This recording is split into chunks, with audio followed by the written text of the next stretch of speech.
Hello student, good morning. कैसे हैं आप सब। आज हिंदी गद्य के अंतर्गत कक्षा 10 में आज हम पढ़ेंगे आचार्य रामचंद्र शुक्ल, जो हिंदी गद्य का प्रथम पाठ है।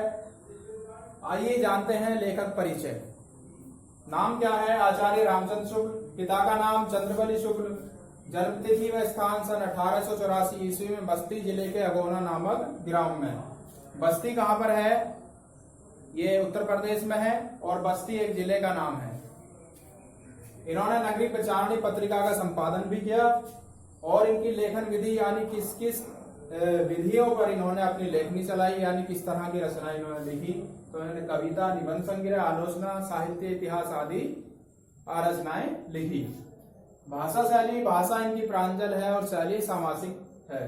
इनका निधन सन 1941 ईस्वी में हो गया। आइए देखते हैं जीवन परिचय के बारे में। लेखक का जीवन परिचय। सबसे पहले मैंने आपको बताया कि इनका जन्म सन 1884 ईस्वी में ग्राम अगोना नामक ग्राम में हुआ था और ये बस्ती जिले के अंतर्गत आता है, जो उत्तर प्रदेश में है। आगे देखते हैं।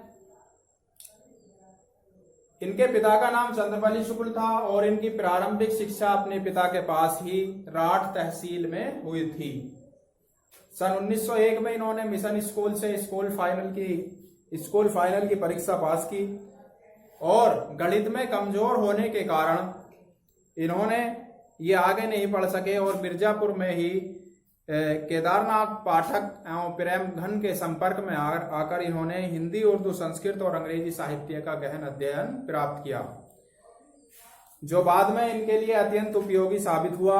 इसके बाद आगे देखते हैं। मिर्जापुर के मिशन स्कूल में ये चित्रकला के अध्यापक के पद पर नियुक्त हुए और सन 1908 ईस्वी में नगरी प्रचारणी सभा के भी नगरी प्रचारणी सभा में हिंदी शब्द सागर के सहकारी संपादक के रूप में भी इनको बुलाया गया। कुछ समय तक ये काशी हिंदू विश्वविद्यालय के प्राध्यापक भी रहे हिंदी के और सन 1937 ईस्वी में बाबू श्याम सुंदर दास के अवकाश ग्रहण करने के बाद ये हिंदी विभाग के अध्यक्ष नियुक्त किए गए। सन 1941 ईस्वी में इनका देहावसान हो गया। आगे देखते हैं हिंदी साहित्य में स्थान या हिंदी साहित्य में इनका क्या योगदान था। तो देखते हैं कि हिंदी साहित्य में शुक्ल जी का प्रवेश एक कवि और निबंधकार के रूप में हुआ था। जैसा कि मैंने आपको बताया, इनकी लेखन विधि कविता, निबंध संग्रह, आलोचना, और इनका जो हिंदी साहित्य में एक प्रवेश हुआ था वो कवि और निबंधकार के रूप में हुआ था और इन्होंने अंग्रेजी और बांग्ला भाषा में कुछ सफल अनुवाद भी किए। आगे देखते हैं। बाद में आलोचना इनका प्रिय विषय बन गया और इन्होंने रश्मिमांसा, चिंतामणि, विचार विधि आदि की आलोचना भी की। आगे देखते हैं। इन्होंने हिंदी साहित्य का इतिहास लिखकर इतिहास की लेखन विधि की उन्नत परंपरा का सूत्रपात किया। आगे देखते हैं। एक समीक्षक, निबंधकार और साहित्यकार के रूप में शुक्ल जी की देन अप्रतिम है, यानी कि बहुत ही उन्नत है।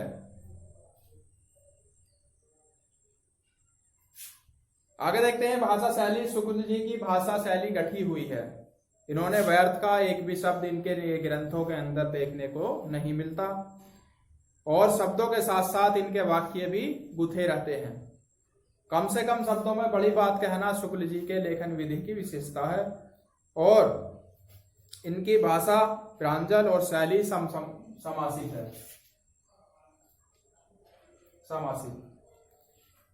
आगे देखते हैं। हिंदी साहित्य में स्थान। हिंदी साहित्य में इनका क्या स्थान है? शुक्ल जी हृदय से कवि और मस्तिष्क से आलोचक थे। हृदय से एक कवि थे लेकिन मस्तिष्क से क्या थे? एक आलोचक थे। अपनी साहित्यिक प्रतिभा से इन्होंने हिंदी समालोचना के क्षेत्र में क्रांति उत्पन्न कर दी। इनकी विलक्षण प्रतिभा के कारण ही इनके समकालीन हिंदी गद्य शुक्ल युग के नाम से संबोधित किया जाता है। तो ये था आपका पहले पाठ का जीवन परिचय आचार्य रामचंद्र शुक्ल कक्षा 10 के अंतर्गत। मैं इसका नोट्स भी आपको अपलोड करूंगा।